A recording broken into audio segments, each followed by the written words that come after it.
Hey guys, Wade Bush Iverson here. This is what you're going to be looking at for the next 6, 7, 8 minutes, however long this video is. Just wanted to keep you updated on where I'm at in my Ohio trip. So after the National ended, I then decided that I was kind of sick of Brooklyn. Brooklyn, Ohio has like 4 or 5 restaurants and a gas station. That's about it, and then a couple of hotels, so I wanted out. So I got on a bus to take me into downtown Cleveland, because I wanted to see Cleveland. So I first had to offload about a 15-pound package of cards at the post office. Turns out there was nothing really near me in Brooklyn, so I thought, well, I'll just take the bus, get into downtown, and I gotta have about 50 postal locations to ship that off.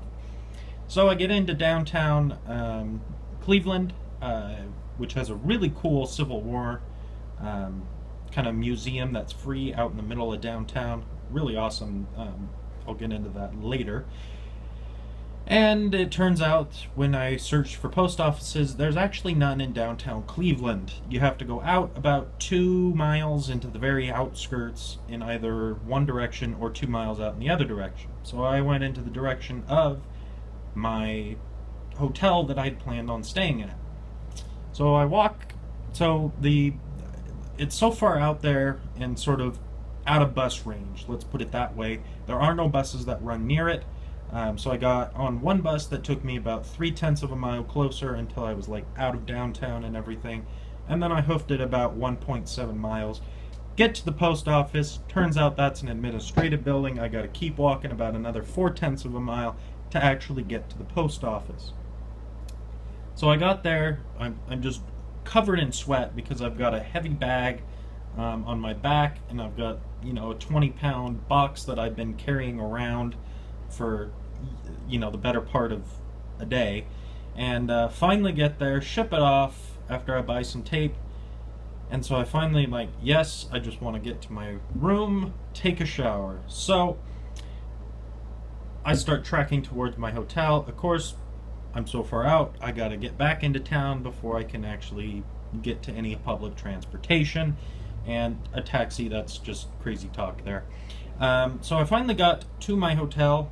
Turns out I walked it, and then by the time that I had public transportation available, I had a 1/10 of a mile until my hotel, which is also the only one that's under $150 in Cleveland, in terms of the downtown area.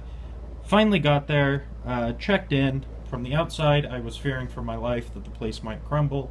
The room was pretty nice, as you guys saw from, I think, the video I made yesterday, or a couple days ago. So, I was a happy camper, and then the next day, I went into downtown Cleveland, literally walked the entire thing. Pleasant place, for sure. It's there's not a ton to look at in terms of your eyes. It's not a city that's visually appealing, but for the most part, it's got everything you need. It kind of had a smaller city feel to it. There's not a ton of overly large buildings or anything. You know, you had your typical university, which Cleveland State University, which looked very nice to me. And I went to the Rock and Roll Hall of Fame Museum. Awesome. I literally spent 6.5 hours there. I'm not an overly huge music guy, but that place was just awesome. I watched different films that were playing there. Went through all the exhibits. Just had so much fun in that place. Totally worth it. If you ever get around the Cleveland area, you gotta go into the Rock and Roll Hall of Fame. It was kind of cool that I got to compare the museum to the EMP, which is the Experience Music Project in downtown Seattle. The EMP is basically the Hall of Fame for Jimi Hendrix. They've got a massive Jimi Hendrix museum, so it was kind of cool to compare the Rock and Roll Hall of Fame to the EMP's Jimi Hendrix Museum. and sort of some of the stuff they had. Learned a ton, really enjoyed it. And I actually stayed there so long, I pretty much ran out of time to go to the Cleveland Indians game, but I ended up doing that the next night. Or no, I ended up doing that night, sorry. Went to the Indians game. I've been to 11 ballparks, 12 ballparks now, I think. And the Indians, Progressive Field, it feels like a AAA stadium to me. In terms of just the overall feel of it, it's just not unique. It's sort of, you look up the diagram of a baseball field, that's what it's supposed to look like. There's not a lot of unique features, not a lot of unique architecture or interesting thing, and it just had that atmosphere of a AAA game, which has some benefits to it. It didn't feel like it was expensive. It felt kind of like all these people were here for a $5, that sort of thing. One of the annoying things is they shut down most of the upper deck, and then they wedge you into their 4 or 5 allotted sections, and then you see like 20 sections. Actually, I counted, it was 27 sections that were completely closed down, wouldn't let a single person there no matter what. So if you're sitting in the upper deck, you have to sit behind home plate. I am a baseball fan. I like to sit on the first base line or the third base line. That way you can see you get a little bit better look at the swings from either the right-handers or the left-handers. When you're behind home plate, you get to look at the umpire's back, and that's it. That's why I like those sides. Everything was shut down, couldn't do it, and I had to pay $25 for my ticket. So I'm guessing that, and there wasn't any scalpers. No scalpers. That's just foreign to me.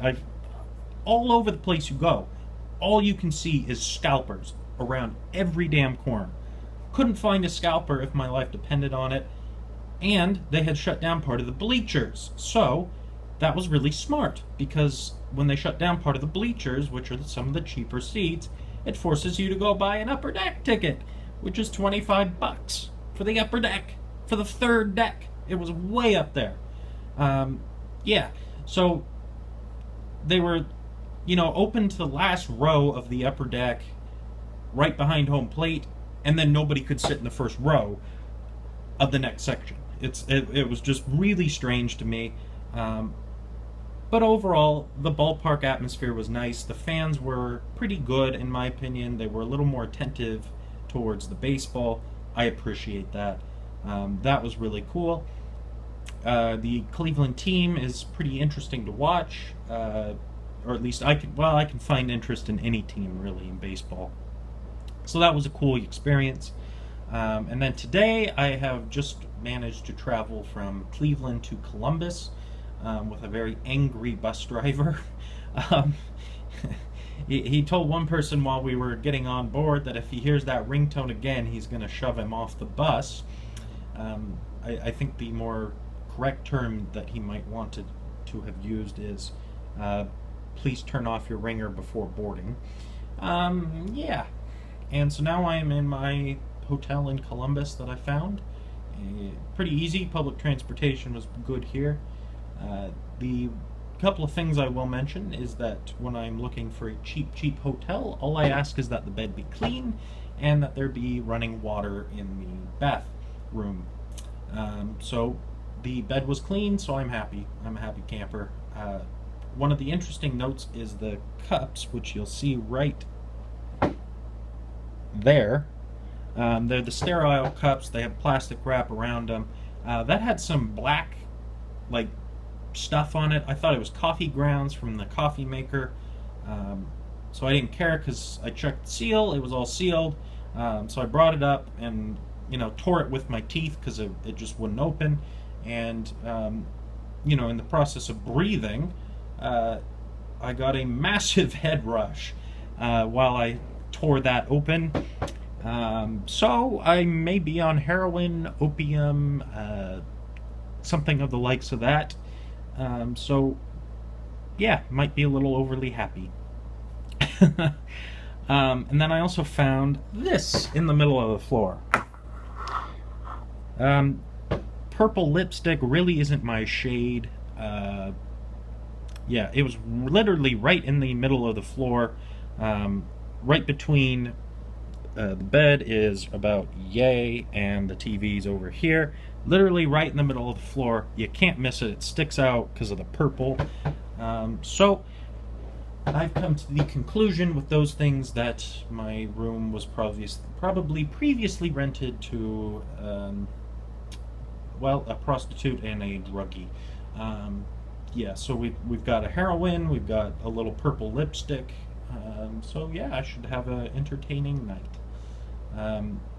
I'm actually going tonight, or tomorrow, I will be going to the Ohio Theater, which is a historical theater here in Columbus, and they are showing one of the greatest films of all time, Sean Connery starring in Ian Fleming's 1967 James Bond 007 film, You Only Live Twice. So I am ecstatic to go see that tomorrow, and I'm going to definitely call it a night. It's been eventful, that's for sure. So, yeah, preferably whenever you're looking for a Columbus hotel, if you don't want drugs and prostitutes, probably should go somewhere other than I did. But for me, I'm quite pleasantly happy here. Anyway, guys, I will let you know what's up. See ya.